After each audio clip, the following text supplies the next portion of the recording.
सोलापूर शहरातील सिद्धेश्वर पेठ येथील national complex परिसरात पथदिव्यांच्या व्यवस्थेचा बोजवारा उडाल्याचे चित्र दिसून येत आहे.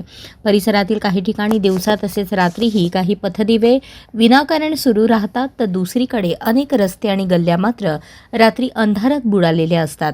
या विस्कळीत व्यवस्थेमुळे एका बाजूला विजेचा मोठ्या प्रमाणात अपव्यय होत आहे, तर दुसऱ्या बाजूला अंधाऱ्या भागात नागरिकांना जीव मुठीत धरून वावरावे लागत आहे.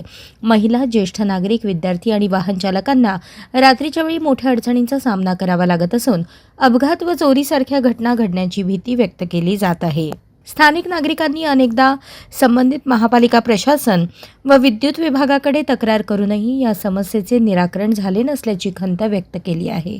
नागरिकांनी तातडीने सर्व पथदिव्यांची तपासणी करून दोषी यंत्रणा दुरुस्त करावी, दिवसा सुरू असलेले दिवे बंद करावेत आणि रात्री प्रत्येक रस्त्यावर नियमित प्रकाश व्यवस्था उपलब्ध करून द्यावी अशी मागणी केली आहे.